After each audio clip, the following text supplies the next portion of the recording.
शेतकरी मित्रांनो नमस्कार, मी सिद्धेश्वर दांडगे। आज हा जो मका बघताय तो आमच्या स्वतःच्या घरचा प्लॉट आहे। गेल्या 15 दिवसापूर्वी या मकाचा आपण व्हिडिओ काढला होता। त्यावेळेस मका माझ्या कमरेला लागली होती आणि त्यावेळेस मकाला सुद्धा काळुकी होती। त्यावेळेस त्या मक्याला आपण प्रति कंपनीचं 19-19 आणि रॉयल एक्सपेंड ही औषध फवारलं होतं। त्यानंतर आपण पुढल्या आठवड्यात प्रति कंपनीचंच ग्रँड टॉनिक आणि पी सिलिकॉन फवारल्यामुळं या मकाला एवढी काळुकी आलेली आहे। मकाची पानं मोठी झालेली आहे। मकाचा बुंदा पाहू शकता। त्याचबरोबर मकाला प्रत्येक ताटाला 2-2 कंस निघालेले आहेत आणि त्याचबरोबर एवढी एकसारखी काळुकी या मकाला प्रति कंपनीच्या औषधामुळे मिळालेल्या आहे। त्याचबरोबर या मकाला 45 ते 50 दिवस या मकाला पूर्ण झालेले आहेत। एवढा भारी प्लॉट आलेला आहे।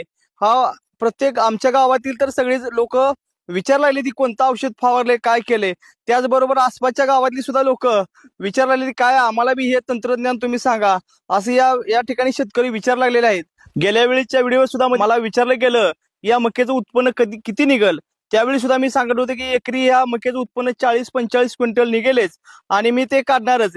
याचं कारण आहे की आम्ही औषध ज्या कंपनीचं वापरले ते म्हणजे प्रति कंपनीचं, त्या प्रति कंपनीच्या औषधावर माझा विश्वास असल्यामुळं मला उत्पन्नाची खात्री आहे, असं मी सर्व शेतकऱ्यांना सांगतो।